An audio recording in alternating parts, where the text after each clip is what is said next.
Chapter 11. Gary looked confused for a second. Then he turned the lock and pulled open the front door. Della's mother and a tall, bald man walked in. "Oh, hi, Gary. What a nice surprise," Mrs. O'Connor said, looking a bit startled. "This is Mr. Garrison. He walked me home." "Your mother forgot her house key," Mr. Garrison explained to Della. Mrs. O'Connor poked her head into the living room and was further startled to see that Della had even more visitors. "Della? A party on a school night?" "Some party," Della thought. "What are you doing here?" she blurted out. "I mean, why are you back so early?" "No one was much in the mood for bridge tonight, so we decided to break up early," Mrs. O'Connor said. "What's going on here?" she asked, tossing her pocketbook down on a side table and striding into the center of the room. "Mom, I'd like you to meet the members of the Outdoors Club," Della said, regaining her composure. She introduced everyone to her mother. "I like your hair," Mrs. O'Connor said to Suki. "How do you get it to stand up like that?" "I use a gel," Suki said, trying to figure out if Della's mom was putting her on or not. "It's very, what did they call it? Very rad," Mrs. O'Connor said. Ricky started to laugh, then quickly stopped. "No, really, I like it," Mrs. O'Connor insisted. "Of course, if Della did that to her hair, I'd murder her." "Mom, please," Della interrupted. "And why the special club meeting?" Mrs. O'Connor asked, ignoring her daughter's protest. "Oh, we were just talking about the overnight," Della answered, thinking quickly. "I hear it was a great success," Mrs. O'Connor said, straightening a pile of magazines on the coffee table. She never could just stand and talk. She always had to be doing something useful at the same time. "Oh, yeah, great," Gary said. "It was rad," Ricky added. No one laughed. If Mrs. O'Connor realized that he was making fun of her, she didn't let on. "We were just finishing, actually," Della said, looking at the others to make sure they understood it was time to leave. "Yeah, meeting adjourned," Gary said. He smiled at Mrs. O'Connor. "I'm the president. If I didn't say that, they couldn't go home." Della's mother laughed her high-pitched laugh. "It's so nice to see you, Gary," she said. "We've missed you around here." Gary turned bright red and looked very embarrassed. Della would have enjoyed his discomfort, except that she felt equally embarrassed. Everyone said goodbye and walked out into the night, except for Pete, who lingered uncomfortably in the doorway. Della, can I talk to you for a minute?" "Sure," Della said, wondering why he looked so nervous. Was he afraid to go outside because the dead man's partner might be lurking out there? No. She hoped he didn't want to talk more about the partner and everything else, not with her mom so near. "I was wondering," he said, leading her out onto the front porch for privacy, "if maybe you'd like to go out with me Friday night." "Oh!" It wasn't at all what she had expected. She took a deep breath. The air felt cool and sweet. She could smell the apple blossoms from the tree across the driveway. "Yeah, okay," she smiled at him. "Sounds okay." He smiled back. "I'll pick you up after 8, okay? Maybe we'll go to a movie, or maybe to the mill." "Fine." The ancient, collapsing mill, built at the end of Old Mill Road before the town of Shadyside even existed, had recently been resurrected and reopened as a teen dance club called The Mill. A lot of Della's friends from Shadyside High went there just about every weekend to dance and meet guys. But she had a hard time picturing Pete there in his crisply pleated chinos and Ralph Lauren polo shirts. Maybe he isn't such a stiff after all, she thought, watching him head down the driveway to his station wagon. He's been so sweet to me. Maybe he's just what I need to help me forget about Gary. She shivered suddenly, remembering that someone might be out there. Someone might be hiding in the darkness, staring at her, watching her right now, plotting against her, hating her. Still shivering, she turned and bolted into the house, slamming the door loudly behind her, so loudly that dogs began barking and howling all down the block. "I can't believe I'm having such a great time," Della said to herself. It was Friday night, and she and Pete had already been dancing at the mill for more than an hour. She laughed and slapped him playfully on the shoulder as he attempted a ridiculous dance maneuver on one leg. Actually, Pete wasn't a good dancer. In fact, he had no sense of rhythm at all, but at least he tried. He even made jokes about his dancing. I never even knew he had a sense of humor, Della thought, scolding herself for having such a wrong impression of him. The club was hot and crowded. Teenagers packed the dance floor, bumping into each other as they moved to the deafening music, the insistent drums pounding out a steady rhythm through the massive speakers suspended in every corner of the huge room. Swirling blue and magenta lights made it seem as if the floor were spinning. Crowds of kids watched the dancers from the refreshment bar that ran the entire length of the building, or from the low balcony that overhung the dance floor. Della and Pete danced nonstop. It was far too noisy to talk. A little after midnight, she pulled him out into the parking lot. "Enough! I'm totally wrecked," she cried happily. He laughed. Even though it was a warm night, the air felt cool against their hot faces. When she looked up at the sky, Della could still see the swirling colors of the lights. The pounding rhythm floated out from the dance club, drums and bass guitar driving to the same beat as her heart. "Want to get something to eat?" he asked. "I don't know. It's so late." She knew she should be tired, but she felt just the opposite, keyed up, eager to keep moving, totally wired. "Let's go get a hamburger," he said, pulling her by the hand. His own hand was hot and wet. She pulled back suddenly, catching him off guard, and he stumbled close. Impulsively, she reached her hand up behind his neck, held him, and gave him a long kiss. When she backed away, he looked stunned. "That was a good night kiss," she said, laughing at his shocked expression. "I just wanted to get it over with. Now, let's go get a hamburger." They climbed into the front of the station wagon and immediately rolled down the windows, trying to cool off. Pete backed out of the parking space and headed out of the still crowded parking lot. Another car, its brights on, followed close behind. Pete pulled out onto Old Mill Road, squinting into the mirror. "Wish he'd turn his brights off," he muttered. The road was empty, nothing but darkness up ahead as far as Della could see. There wasn't much reason to drive on this far edge of town so late at night, unless you were on the way to or from the mill. Della settled back into the seat, resting her knees against the dashboard. She felt great, relaxed and happily tired.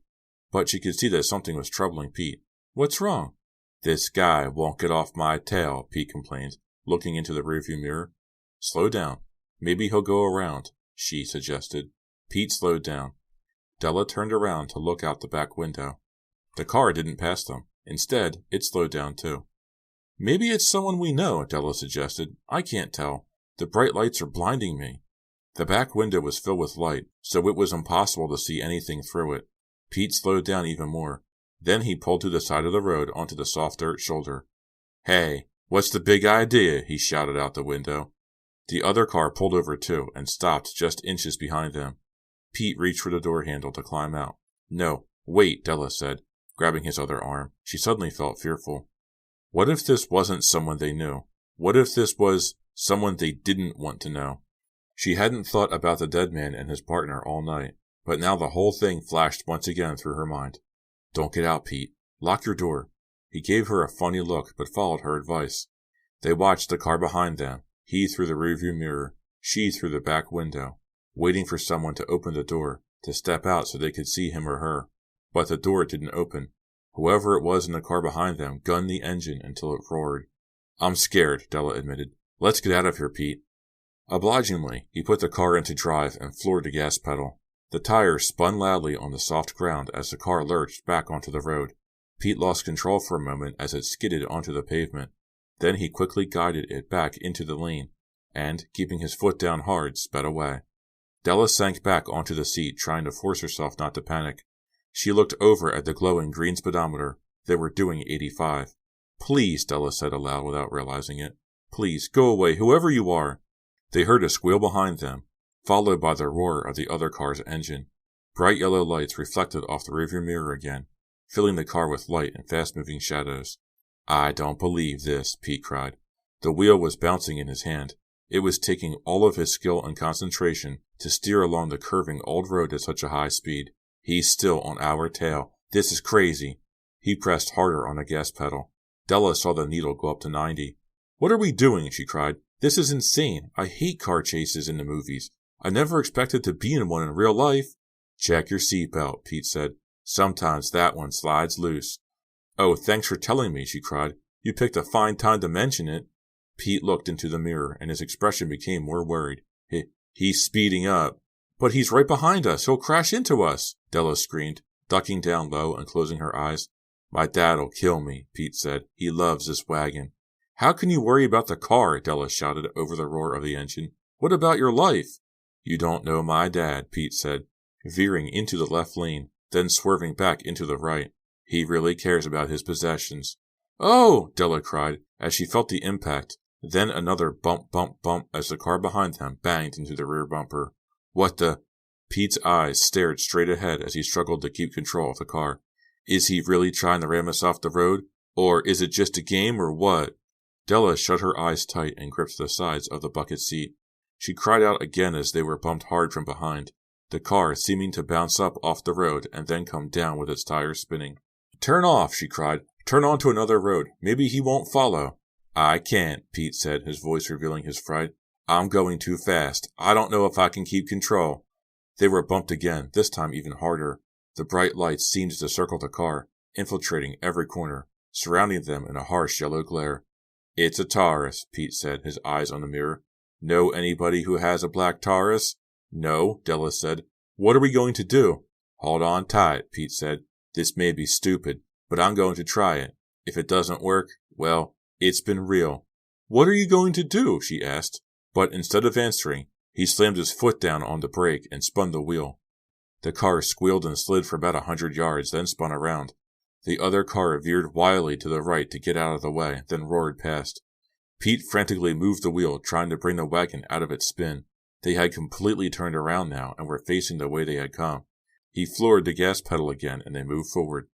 "That's an old Kojak trick," Pete exclaimed, obviously relieved that he was still alive to tell her that. "You okay?" "I don't know. I guess. Did we lose him?" Pete looked into the mirror. "Yeah, I think so. They heard the squeal of brakes and tires. "He's turning around." They heard a crash, so loud Pete's hands flew up in the air. Della screamed but couldn't hear herself. The crash was followed by a hideous crunching sound, the sound of glass shattering and metal hitting wood. Pete eased the wagon to a stop. Della's heart was pounding. At first she had thought they had crashed. It was all so unreal. It took a long time for her to realize that the other car had slid off the road and smacked into the trees. "We've got to go back," Pete said. "Whoever it is has got to be in bad shape after that." "I guess," Della said with a shudder. She turned to Pete. "Are you okay?" "Yeah," he said, turning the wagon around. "I'm okay. This is a pretty exciting first date, don't you think?" "Shut up," she said teasingly. He eased the car around and drove slowly back until they saw the Taurus. Its headlights were still on, but they were shining up toward the sky. The car was tilted against a massive tree trunk. With its tires still spinning, it looked as if it were trying to climb the tree. As they drove closer, Pete and Della saw that the right side of the car was completely smashed in. Surprisingly, the driver's side was relatively unharmed. Shards of glass lay scattered across the road. "Let's go see how bad he's hurt," Pete said. Della grasped his arm tightly but didn't move. "You don't want to come with me?" he asked softly. "That's okay. No problem. You can stay in the car." "No," she said, suddenly feeling a wave of nausea. "No, I want to get out of the car. I want to see who it is in there. Who was doing that to us?" Pete opened his door and stepped out. He walked around the front of the station wagon and opened the passenger door for her. Della climbed out unsteadily, and they made their way, following the beam of their headlights to the driver's side of the wrecked car. "Now let's see exactly who it is," Della said. She gripped the handle and pulled open the door to the Taurus. The car was empty. Chapter 12. "So, who was it in the car?" Maya asked. "Who was chasing you?" "I don't know," Della told her with a shrug. It was Monday afternoon, and they were leaning against a yellow tile wall just outside the door to Mr. Abner's room. School had let out 10 minutes earlier, and already the halls were nearly deserted. Della had just told the whole frightening story about the Friday night car chase to Maya, the first person from the outdoors club she had seen. She was reluctant to talk about it, but she just had to tell someone. Now she regretted it because Maya looked pale and shaky. "You don't know who was in the car?" Maya asked, not understanding. "There was no one in the car," Della explained, whispering even though the car door was empty. "You mean?" "Whoever it was must have run off into the woods before we got to the car." "That's so scary," Maya said, pressing the back of her head against the wall and closing her eyes. "Do you think it was the partner?" "Maybe," Della said. "It wasn't a kid from school or anything. No one we know would try such a dangerous stunt." "But why would he?" Maya started. She stopped when Ricky bounced up beside them. "Talking about me again, huh?" he said, putting his chubby arms around them both. "Well, I'm sorry. You both can't have me. You'll have to fight it out among yourselves." He laughed and walked past them into the classroom. Maya frowned with disgust. They could hear him greeting Suki, Gary, and Pete. "He's not so bad," Della said. "Not so bad as what? Not so bad as bubonic plague?" Maya exclaimed. Then her face filled with concern. "So, are you okay? You weren't hurt or anything? No, Della assured her. Pete and I were okay. Just a little scared. We drove home very slowly. She swung her book bag from one hand to the other and shifted her weight. I haven't been able to sleep too well, though. Every time I fall asleep, I see headlights and I dream I'm being chased again. That's awful, Maya said, shaking her head sadly. I've been having bad dreams, too. What a mistake we all made. If only we'd stayed home instead of... Uh-oh. Here comes Mr. Abner. Hi, girls. Sorry I'm late, he called to them from down the hall. He strode up quickly to them, his brown leather cowboy boots clicking loudly on the floor as he walked. With his straight-legged jeans and red and black checked flannel shirt, he looked more like a tall, lanky cowboy than a teacher. All he needed was a bandana around his neck, Della decided. What are you two talking about so seriously? He asked. Nothing much, Maya said quickly, blushing. Did we look serious? Della asked teasingly. That must be a first, right? He followed them into the room. They took their seats in the first row. Pete smiled across at Della. Suki was playfully slapping Gary's hand. Mr. Abner lowered a window blind, blocking the bright sunshine that had been flooding over his desk. Nice day, he said to no one in particular. Too bad we were in here and missed it. I didn't want to miss it, Ricky said, so I cut my morning classes. He laughed loudly so Mr. Abner would know it was a joke. Mr. Abner gave him a weak smile. Then he sat down on the front of his desk, crossing his legs and looking down at his cowboy boots. I'm back, he said. Let me apologize again for having to postpone the overnight. I know you had all worked very hard getting ready for it, and I know how much you were looking forward to it. Della shifted uncomfortably in her seat. She pulled at a long strand of her dark hair, a nervous habit. She'd been doing it a lot lately, she realized. She had a lot to be nervous about. Now she was worried that somehow one of them was going to give away the fact that they had gone on the overnight without Mr. Abner. If only he would change the subject, she thought. This is just too dangerous. Of course, no one would deliberately reveal anything, but what if one of them would make a slip? These family problems. I'm sure you know what I mean, Mr. Abner was saying. Della realized she had missed the whole story he had been telling. The teacher uncrossed his long legs and recrossed them the other way. Anyway, I'm back, he said, smiling. And I have very good news for you. Everyone was listening very intently now. I've been able to reschedule our Fear Island overnight for this coming Saturday, Mr. Abner said. He leaned forward expectantly, awaiting their pleased reaction to his announcement. His smile quickly faded when no one said anything. Oh, that's great, Della exclaimed finally, hoping she sounded just a little bit genuine. With all the terror they had experienced in the past 2 weeks, everyone had forgotten that Mr. Abner would be eager to reschedule the overnight. Yeah, terrific, Ricky said, not being the least bit convincing. This weekend? Gosh, I don't know if I can make it, Maya said. My family's going upstate, I think, to visit, relatives. Yeah, mine too, Gary said. I mean, not upstate, but I'm pretty sure we have plans, Mr. Abner. Their advisor looked hurt. I knew you guys were disappointed before, so I pushed aside some plans of my own. He looked toward the window, but couldn't see out because he had closed the blinds. I have to admit I'm a little surprised by your reaction, he said, scratching his left cheek with his fingernails. Or rather, your lack of reaction. This is the Outdoors Club, right? And you guys have been after me all winter to organize an overnight, right? We're still excited about it, Gary said. Really. I've still got my gear packed and ready, Della added. Come on, everyone, she thought. Show a little enthusiasm. Mr. Abner is becoming suspicious. We can't let him start asking questions about why none of us want to go back to Fair Island. We just can't. I'm still crazy to go, said Suki, who had been silent and pensive the whole time. But I've got to check and see what the plans are for this weekend. She looked at Gary, as if expecting him to back her up or say something to help. Gary looked back at her uncomfortably.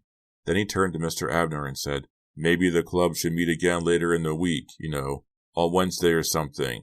Then we'd all know if we're free or not. Well, I guess we'd better, Mr. Abner said, not hiding his disappointment. I must say, I'm underwhelmed by your enthusiastic response. Is there something going on here that I don't know about? A cold chill ran down Della's back. She looked over at Maya, who was tightly gripping the sides of her chair and staring down at the floor. I think it's just spring fever, Gary said, grinning reassuringly at Mr. Abner. We're all just wrecked from the weekend. I know I did a lot of partying. Too much partying, Suki said. Everyone laughed uncomfortably. We're still looking forward to it, Pete said. We're looking forward to it like a math test, Della thought. There's no way any of us are ever going back to Fair Island. If only we could level with him. He's not a bad guy, but he's still a teacher. There's no way we can explain anything to him." "Okay then," Mr. Abner said with a resigned shrug. "We're agreed. We'll meet again after school on Wednesday, and you'll let me know if you can fit the overnight into your busy schedules." He stood up, gathered some papers from his desk, and strode quickly out of the room. As soon as they were sure he was gone, Gary jumped up, walked to the front of the room, and motioned for everyone to stay in their seats. "We've got to talk," he said, nervously looking toward the door. "What are we going to tell Abner?" "Yeah, how are we getting out of this stupid overnight?" Suki asked, sounding angry for some reason. "There's no way I'm ever camping out there again, that's for sure." "Right on," Ricky shouted. Gary motioned for him to lower his voice. "I'm sure we all feel the same way," he said, "so we have to figure out—" There was a noise out in the hallway, the sound of someone opening a locker. "We'd better not talk here," Della said. "Let's go down behind the parking lot," Gary suggested. "I only have a few minutes," Maya said, looking at her watch. "I told my mom I'd be home at 4. They hurried out the side door and then circled around to the student parking lot behind the building. There were only 2 cars on the lot. Everyone else had gone home. On the practice field behind the tennis courts, members of the Shadyside baseball team were doing warm-up calisthenics. "We just have to stall him," Pete suggested, as they leaned against a tall metal fence that separated the parking lot from the practice field. "School's out in 4 or 5 weeks. If we're all busy on weekends, the overnight just won't take place." "Maybe we should explain what happened, tell the whole story to Abner," Gary suggested. "It would be good, I think, to tell it to an adult. He wouldn't go to the police or anything, I don't think." "No," Maya protested immediately. "It's our secret. We have to keep it our secret. We took a vow, remember?" The others all quickly agreed with her. There was no telling what Mr. Abner would do if he found out what they had done. "We can stall him," Suki said with certainty. "We just have to make sure that our stories—" "Hey, I just remembered something," Ricky interrupted. He turned to Della and poked her on the shoulder with his finger. "My zap gun. I came back from the overnight with only 5 zap guns. You never gave yours back to me. Can you bring it over to my house tonight?" "Oh, no," Della gasped, grabbing the fence. She suddenly felt cold all over. "Not tonight? Well, can you bring it to school tomorrow?" Ricky asked, not noticing her horrified expression. I left it," Della managed to say. "What?" "I had the gun in the ravine. Then the man, he took it from me, and—" She shook her head hard, as if trying to shake away what she was remembering. She stared at Ricky. "I left the gun with the body, on Fear Island." "No, that's impossible," Ricky cried. He slammed his fist against the fence, making a clang. Several of the baseball players looked over at them. "Shh! Lower your voice, Ricky," Gary warned. "But my gun! I mean, you can't leave it there," he screamed at Della, ignoring Gary. "When the police find the body in the leaves, my gun will be there." "They won't know it's yours, sure," Suki told him with a look of disgust. "Everyone knows I'm into zap wars," Ricky said heatedly, turning away from Della and shouting in Suki's face. "Everyone knows I'm the one in school with all the zap guns. All the cops have to do is ask any kid at Shadyside who has zap guns, and they'll be coming right after me. That gun will lead them right to Ricky Shore, and I'll tell you one thing." Gary pulled him back away from Suki. "Cool your jets, man. Come on, Ricky." Ricky pulled out of Gary's grasp. "I'll tell you one thing. I'm not taking the blame for that dead guy. If the police come for me, I'm telling them about all of you, too." "You dirty." Suki's eyes grew wide with hatred. Gary quickly stepped between them. "Wait. Stop. Everybody, stop," Della screamed. They turned to her. "Ricky's right. This is my responsibility. All of it." "Now wait, Della," Pete started, but she reached up and put a hand over his mouth to quiet him. "The gun was my responsibility, and I left it there. So I guess I have no choice. I'll go back to Fear Island, and get your gun for you, Ricky." "Well, okay," Ricky said, still glaring at Suki. "Whoa, hold on," Pete cried. "You can't go back there alone, Della. I'll go with you." "Thanks," Della said softly, smiling at him. "Maybe we should all go," Gary said suddenly. "What?" Maya cried, looking very upset. "Yeah, maybe we should go on the overnight. Then Della could slip away and get the gun back. We're all in this together after all." "And if we all go, it won't be so bad," Pete added. "Well, I guess," Suki said, thinking it over. "I guess if anything bad happened this time, Abner would be there. He could stomp on any stranger with those bad cowboy boots of his." Everyone laughed, except Maya. "But But what do we do if the partner is there? Maya asked, holding onto the fence and looking down at the ground. I hope he is, Gary said, his face hardening with anger. I'm fed up with all this stupid partner business.